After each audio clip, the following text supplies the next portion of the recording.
My beloved child, there are seasons in your life that may seem like nothing more than a long stretch of quiet days. Yet, in the spiritual realm, they are the very days when I am silently preparing a great revealing. You have wondered why your prayers seem to touch empty space, why your tears fell upon your pillow without anyone knowing, why the nights you stayed awake did not immediately turn into dawn. But my child, I want you to listen with a quiet heart. Not one of your sighs has been forgotten.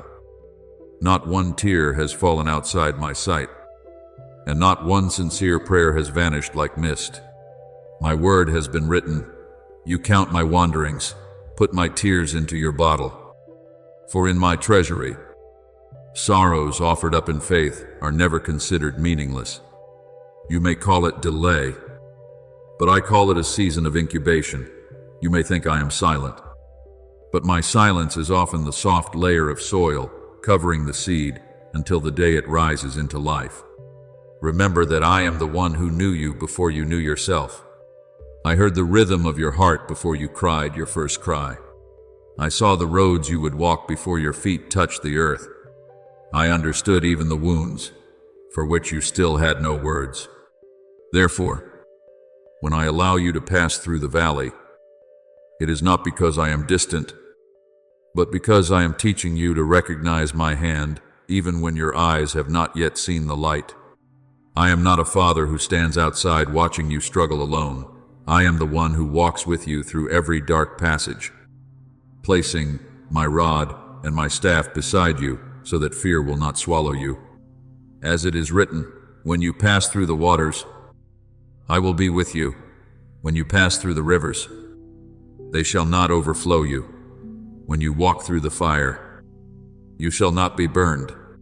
Do you see? I did not promise that you would never encounter deep waters or refining fire, but I promised that I, myself, would be with you in them.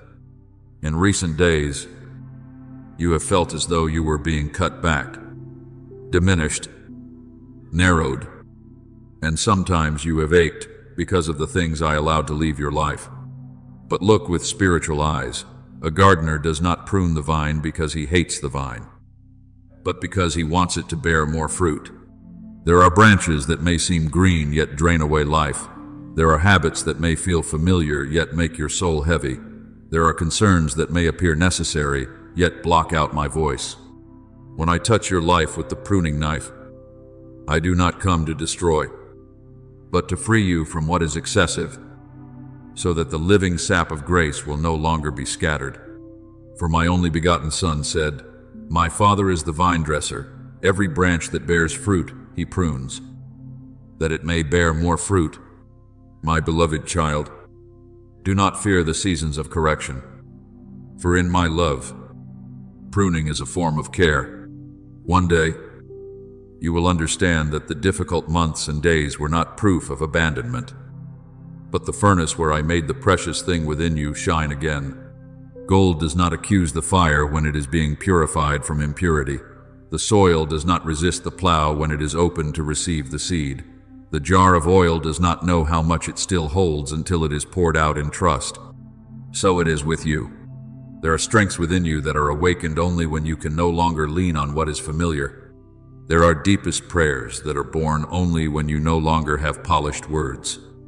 There are steadfast faiths that are formed only when you keep walking even though you have not yet seen results.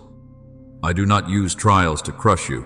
I use them to peel away the layers of fear, pride, and dependence on praise or criticism, so that you may stand before me as a soul more purified, more humble, and more steadfast.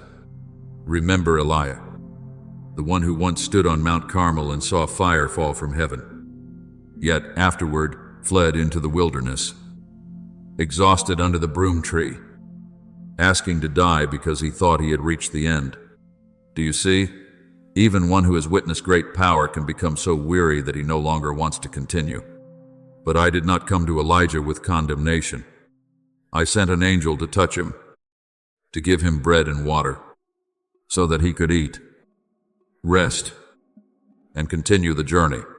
Afterward, I did not reveal myself only in the strong wind, the earthquake, or the fire, but in a gentle, quiet whisper.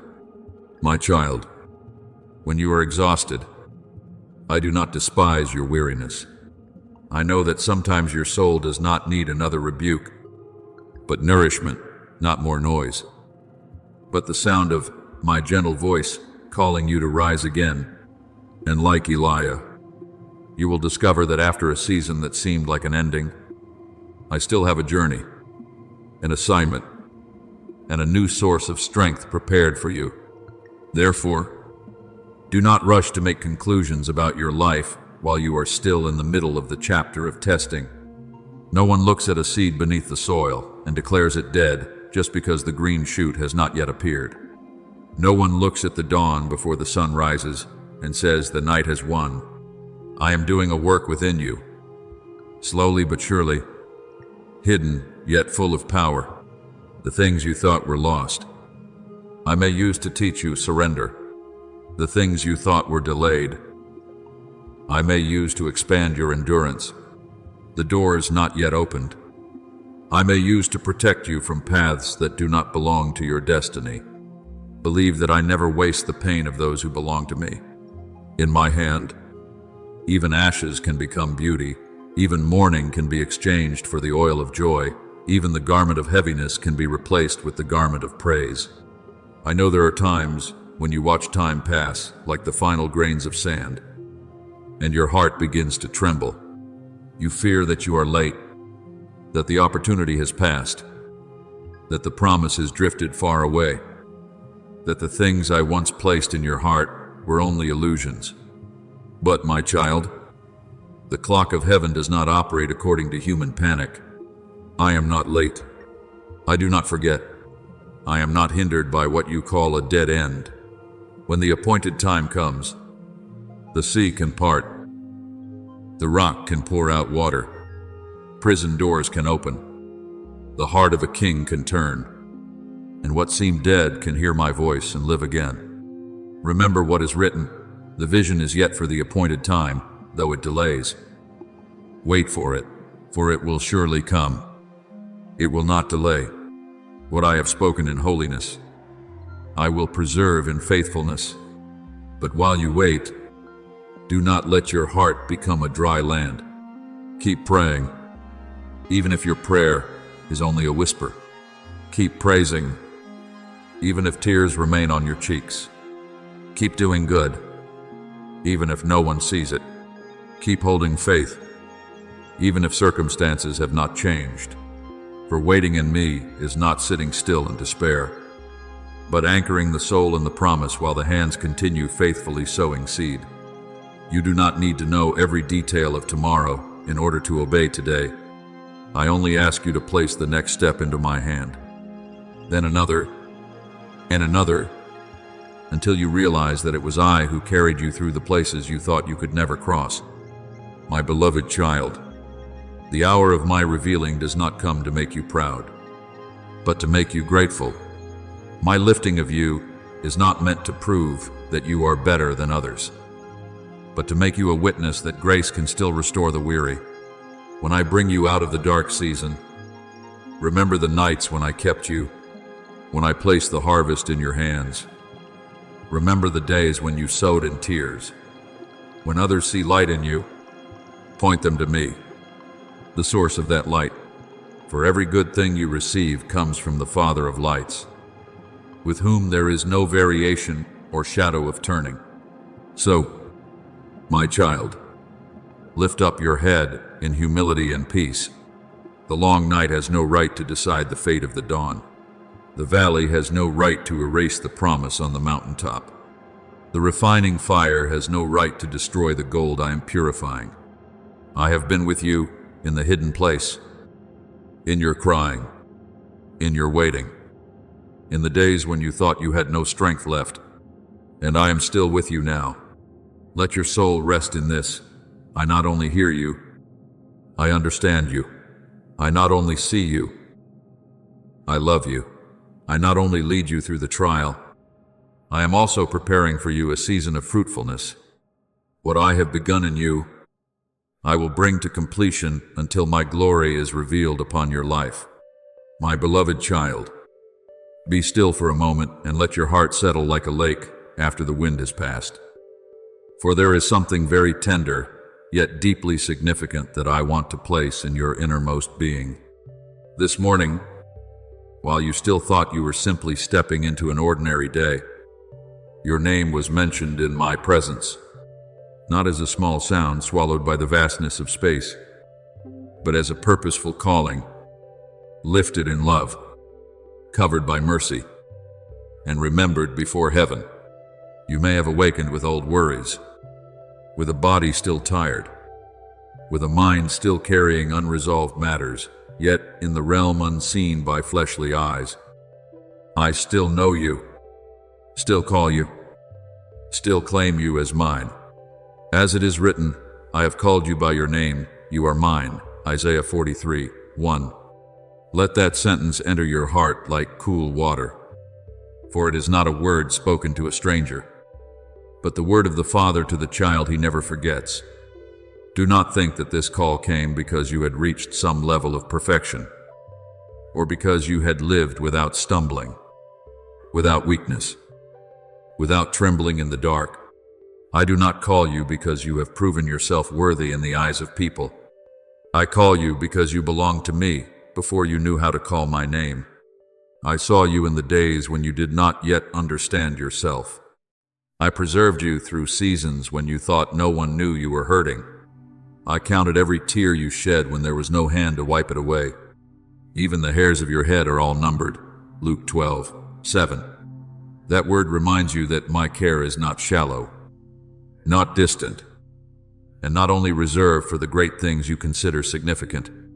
I care even for the smallest things in you, because to me, you are not a shadow passing through the crowd, but a soul created with holy intention and embraced with everlasting love. There are times when you look back over your life and ask, who am I in this vast world? Do my steps have any meaning? Do those whispered prayers fly anywhere at all? Will the long nights, the failures, the emptiness inside be buried like dust under the feet of time, my child? Nothing in your journey has been missed by me. Even the sighs that never became words are understood by me as prayers. Even the tears that fall to the ground are kept by me as testimony of a soul passing through the furnace but not extinguished. David once said, "You count my wanderings, put my tears into your bottle." Psalm 56:8. Do you see? Where people may see only weakness, I see a story being written by grace. Where you think there is brokenness, I can lay the foundation for healing. Where you think there is loss, I am still quietly preparing a harvest of hope. Therefore, do not allow the voice of the past to name you anymore. Do not let cold judgments, contemptuous eyes, abandonnement, or past mistakes become the garment you wear each day. People may call you by what they saw in a single moment, but I call you by what I placed in you from before time began.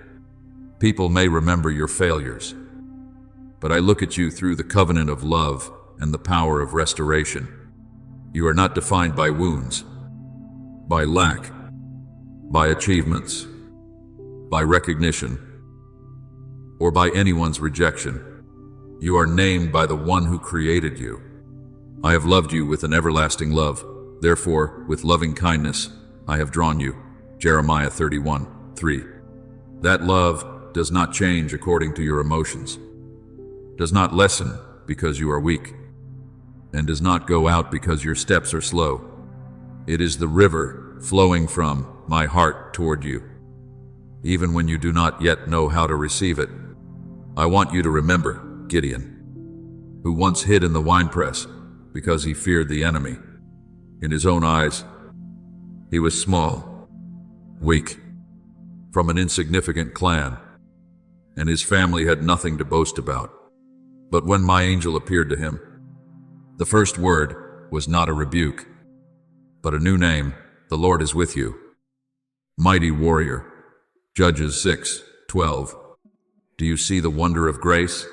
I did not call him according to the fear that bound him, but according to what I knew he would become in my hand. Gideon did not yet feel like a mighty warrior. He had no evidence before people to prove it, but the call from heaven went before his transformation. So it is with you, my beloved child. I do not wait until you become strong before I call you mine. My call itself will lift you out of weakness. I do not wait until you stop trembling before I draw near. My presence itself will teach your heart to stand firm. Perhaps you have bowed your head many times because you thought you were not good enough, not clean enough, not deep enough, not worthy enough to be noticed by heaven. But hear me say this: your value is not born from how much you can do, but from whom you belong to. An earthen vessel may be fragile, but if it contains treasure within, it becomes precious because of the treasure placed inside. So it is with you. Your condition may be tender and weak. Your life may still have many places that need to be shaped. But my breath has touched you. My seal has been placed upon you, and the blood of my only begotten Son has spoken on your behalf with a voice stronger than every accusation. Scripture says, you were bought at a price. 1 Corinthians 6:20. You are not cheap. You are not forgotten. You are not the accidental result of drifting days. You are the child redeemed by sacrificial love, called out of darkness into marvelous light. Therefore, when your heart feels empty, do not quickly believe that you are meaningless. When old memories return like a cold wind, do not let them pull you away from the truth. When people do not understand you, when your quiet work is not recognized, when even you grow weary of your own journey, return to the word I have spoken. You belong to me. That one truth is enough to become the foundation upon which your soul can rise again. If you belong to me, then you are not an orphan. If you belong to me, then darkness does not have the final authority over you. If you belong to me, then seasons of delay are not signs of being forgotten, but maybe the time when I am preparing deeper roots within you. If you belong to me, then your name is not erased among the crowd, for it is kept in the love of the eternal Father. From today onward, I want you to walk with a new awareness. Do not live as though you must ask the world for permission to have value. Do not stand before the mirror and measure yourself by passing standards. Do not let a word of criticism shatter you, and do not let a word of praise make you forget who you are. Let your eyes look up to me, for in me you will see your true identity. You are the child called by name. You are the soul shown mercy. You are the one kept as the apple of my eye. As it is written, he kept him as the apple of his eye, Deuteronomy 32:10. That place is not the place of coincidence, but of intimate protection. No one touches you without my knowing. No one hurts you without my seeing. No night falls upon your life without my watchful eyes remaining awake. So lift up your head, my beloved child, not with arrogance, but with the humble faith of one who knows he is loved. Walk through this day as one who carries a holy secret within. Your name is known in heaven. Your life has been placed in my hand, and your journey has not wandered outside the Father's sight. There may still be winding roads before you, unanswered questions, and wounds that need time to heal, but I will not leave you. I will use even the things you thought were small to weave a testimony of grace. I will turn tears into streams in the desert. I will cause the days that were despised to become the soil of hidden growth, and I will continue to call you by your name, not only this morning, but in every season of your life, until you fully understand that you have never been forgotten. For you are mine, loved, redeemed, and kept in eternal light. My beloved child, quiet your heart in this moment, for there are times that do not pass through a person's life like a leaf drifting on water. but stand still like a bell from the heights ringing into the deepest place of the soul. You are witnessing things that confuse your heart, cause your mind to ask questions, and make your eyes see the shaking of what was once considered firm. But I want you to understand that not every movement on earth belongs only to the earth. There are events that bear the shape of history, yet within them carry a spiritual reminder. There are upheavals that appear to be turned by human hands, but in the light of faith, you will recognize that I am still the one seated on the throne, the one who never sleeps before the changes of the world. For it is written, "The Lord has established his throne in the heavens, and his kingdom rules over all." Psalm 103:19. Do not look only with the eyes of the flesh, look with an awakened spirit, so you may see that behind visible shakings, there is still an eternal hand calling you back to truth. For a long time, you have quietly asked me for a sign. Perhaps you did not speak it aloud, but I heard that expectation within your silence. You wanted to know that I am still acting, that righteousness has not been buried, that the high thrones of men cannot stand above eternal truth. And today, through the things happening around you, I do not give you a vague illusion, nor do I merely send you a passing feeling. I let you see with your own eyes that every power under the sun has limits. Every glory built by human hands will one day be tested, and every tower, no matter how high, cannot compare with the permanence of my word. The grass withers, the flower fades, but the word of our God will stand forever. Isaiah 40:8. Therefore, do not be afraid when familiar things begin to shake. Sometimes the shaking is not meant to destroy the one who has faith, but to distinguish what is the cornerstone from what is only painted dust. I know you have looked at majestic places, radiant thrones, systems covered in rituals, titles, and power, and thought they could not be shaken. Human beings are often drawn to high walls, magnificent domes, resounding applause, and robes clothed in the appearance of solemnity. But my child, I do not measure holiness by the height of temples, nor do I weigh righteousness by the applause of the crowd. I look at the foundation. If that foundation is not laid in truth, mercy, and humility, then no matter how dazzling the outside may be, the inside can still be as empty as a jar without water. It is written, "Unless the Lord builds the house, those who build it labor in vain." Psalm 127:1. Therefore, remember this: what is built by ambition will grow weary. What is sustained by pride will fall. But what is built upon me will stand firm in the storm. Remember the story of King Nebuchadnezzar, who once walked upon the palace of Babylon and proudly spoke of the glory he had built. He looked at his great city, looked at the power in his hand, and thought everything belonged to his strength. But when the human heart is lifted too high and forgets the one who gives breath, awakening will come. He was brought low and had to live in humiliation until he lifted his eyes to heaven and recognized that the Most High rules in the kingdom of men. Daniel 4:32. Do you see? That story does not only speak of a king from ancient times, it is a mirror for every age.